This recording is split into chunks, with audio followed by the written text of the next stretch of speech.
Ever since My Dress Up Darling aired a little over a year ago, there have been two main camps at the helm of online debate. Those who, like me, think that it's the greatest thing since the main character of a shonen anime beat up a girl in the middle of her transformation. I don't think you can say that. And those who think that it's quote-unquote just bait. Now first off, in order for it to be just bait, it would have to fail to deliver on the primary fan service expectations it sets up. In Dear Baby Jesus, Mother Mary, Father Joseph, and God in Heaven above, does it evermore deliver. Bro!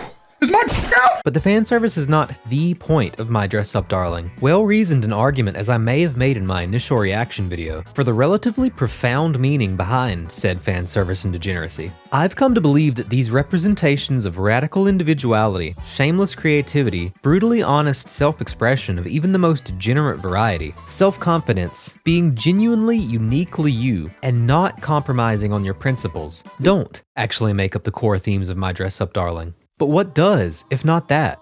Well, I believe it would still have to be art, creativity, and passion related, but more specific to the different forms said expression takes in those with different personality types, and how those who exist on each side of said spectrum serve to complement and help each other grow. Yes, I'm arguing that this so-called fan service show is a deep character study.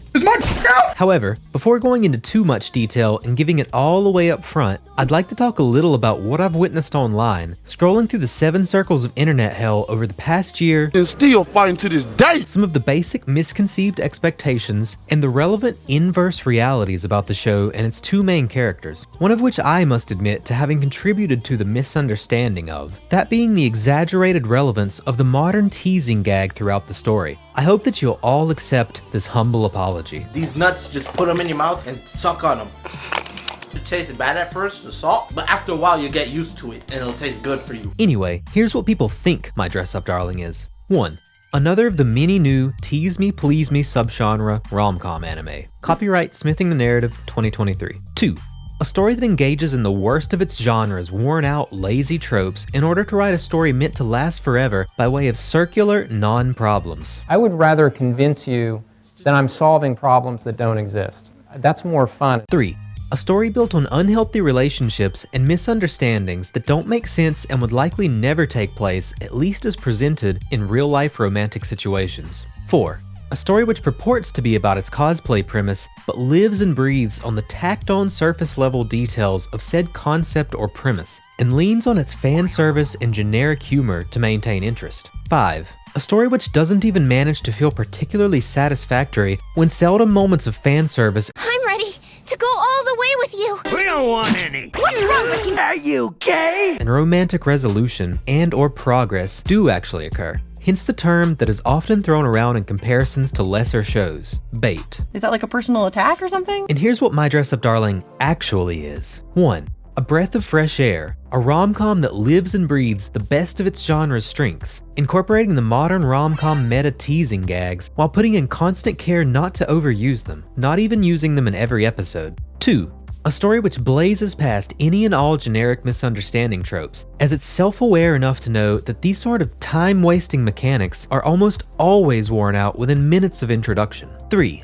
A story built on healthy relationships between people who complement, contrast, and even challenge one another, inciting growth and strength of character. 4. A story which leans heavily into influences I can only assume come from modern passion-driven slice-of-life series like Eurocamp, K-On!, and more recently Bocchi the Rock, with relaxing, wholesome vibes, characters you feel like you could actually hang out with, and a ton of work put into proving that it's written and produced by people genuinely interested in not only the surface-level details, but also the skills and philosophies surrounding its core topics. Your work has improved. Your lines used to be a bit stiff and jagged, but here, they're looking much softer. You know what I think did it? These nuts. 5. A story which still manages to have more satisfying fan service and romantic progress than even its trashiest competition, while finding ways to write said fan service into the very themes of the story. And I truly believe you can eat your cake and have it too. Right? If I can't eat my cake,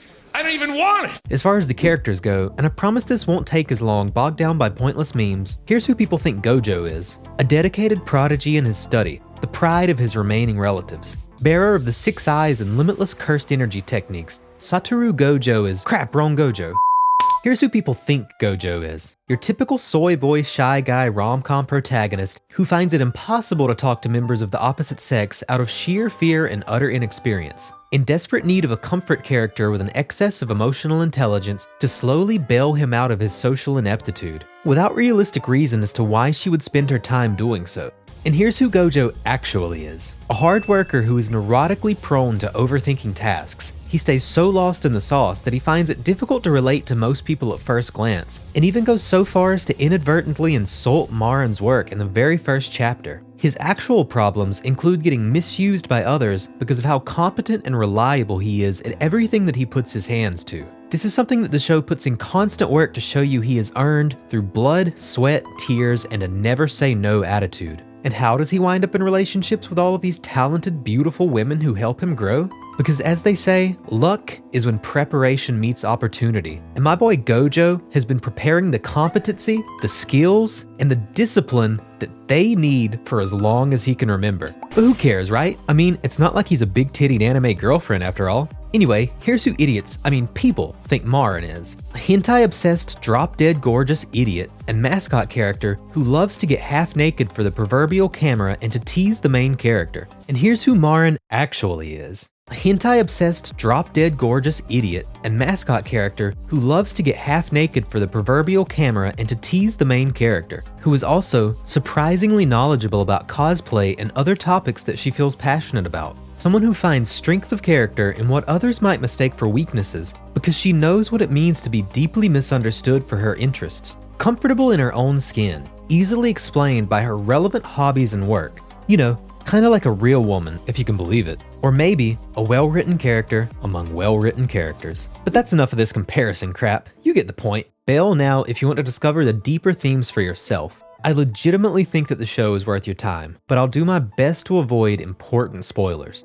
Marin is clearly the center of whatever controversy actually surrounds the series. Like a black hole of sex appeal. Wait, I don't actually know if that makes any sense. Marin is a spontaneous and passionate babe who's comfortable with her sexuality. Sometimes in overt ways, sometimes more subtly. In the long run, she barely plays up the tease me please me trope in earnest. She just isn't particularly embarrassed about being half naked, especially when there's good reason to be, and genuinely enjoys dressing up to look good because she's, once again, comfortable with her sexuality. When she does feel self-conscious, it's usually not over what a man would expect her to feel self-conscious about. No, she won't be slapping the MC in the face for his insolent looks. Well, what the hell would you do? That sumbitch looked at me crossways. Or for the unforgivable act of merely noticing that she wasn't wearing a bra in a pathetic attempt at comedy. Because Marin is, in reality, one of the absolute furthest things from the currently accepted anime heroine tropes. The most reasonable quote-unquote waifu figure since Mai Sakurajima, and in my opinion, the clear superior.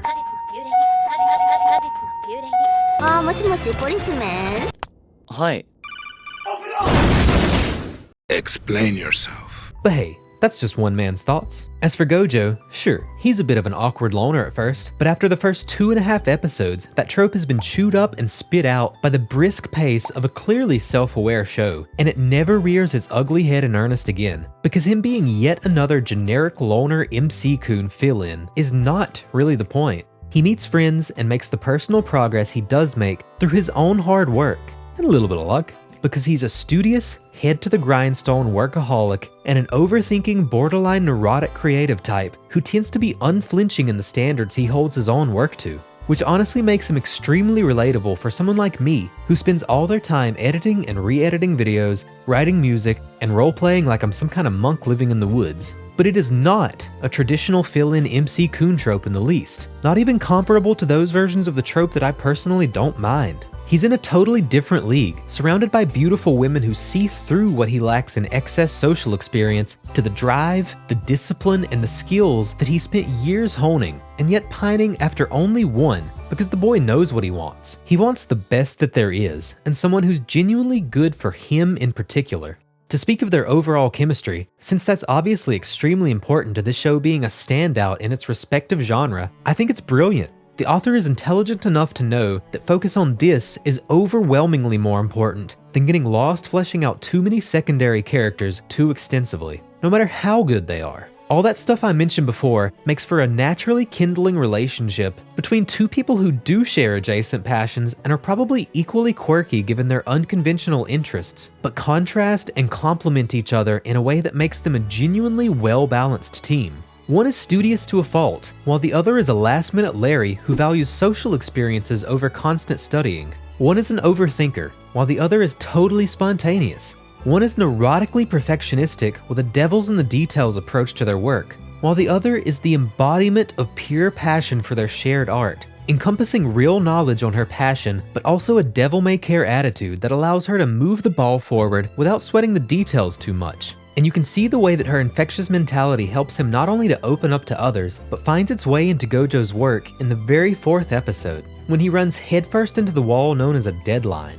It is, after all, thanks not just to Gojo's perceived obligation to Marin, but also thanks to the influence of her attitude towards work, that he manages to finish her cosplay in time, knowing full well that he's compromising, knowing that it can't possibly be perfect within the time he has available, knowing full well that he doesn't even have time to find the proper tools. I need scissors. That internal voice sounds like a straight bitch. But is better off just using his hands and his teeth, knowing that what is important is to actually finish the job. Because that is a skill unto itself, which he must expand his mastery in. You cannot tell me that this moment was not full of deep meaning and pathos, all masterfully wrapped up in the subtext, with no need for explanation. This may not be a moment that speaks to everyone in the world, but for me and many others, the meaning rang clear as day. Because I think anyone who's worked within the arts long enough and shares the sort of neuroticisms many of us afflicted with the disease we refer to only as artistic integrity will tell you, injections of a little pressure, a little chaos, and that don't ask, act mentality go a long way to helping you to do the one thing that's actually going to help you to get massive improvement quickly. And that's not perfecting a single song and its mix and its master the first time, or trying to make a video that is all-encompassing on your most treasured subject matter and editing it down to sublime aesthetic perfection with the perfect cut for every single line taken twice just for safe measure. No, it's mileage. It's seeing a challenging project to competent, acceptable completion in an efficient and reasonable amount of time, and then letting it go. And then another. And then another, over and over again until you've mastered your own personal process. Of course, that motivational speech rabbit hole goes much deeper. Relax. Just relax. Can you find your balls? But that's beyond the scope of this video, and will instead likely be relegated to a script I've already written about episode 4, which has probably already outgrown its pantsuit, for which I should probably take my own advice. Whoops. As for the supposedly tacked-on cosplay, listen, I could give you a dozen examples of the realistic little nuggets of knowledge on cosplay we get spoon-fed surrounding the many cosplay subplot lines, and the occasional wholesome and impassioned rants by our main characters. But I'm just gonna say this and leave it. I've seen actual, real-life, successful cosplayers on the good old IG who say it's a genuinely relatable show, and that is good enough for me. And if all that doesn't get you interested, hell, the show might not be for you. There's nothing wrong with that. It ain't for everybody. No matter what standard of quality it might meet for those who enjoy consuming the genres and subgenres it exists within. Anime ain't even for everybody. This channel is for everybody who likes anime of any kind, baby, so I hope you'll enjoy your stay, no matter how you feel about the show. If you did enjoy this, be sure to check out my other video on my dress up darling. It's still my most popular to date, so it's gotta be kinda good, right? And hey, if you've got anything to say, drop it below. I read and appreciate every comment, even the ones that completely misunderstand my points, I guess. But yeah, take like a good handful of nuts and just shove it in your mouth, you know? Oh.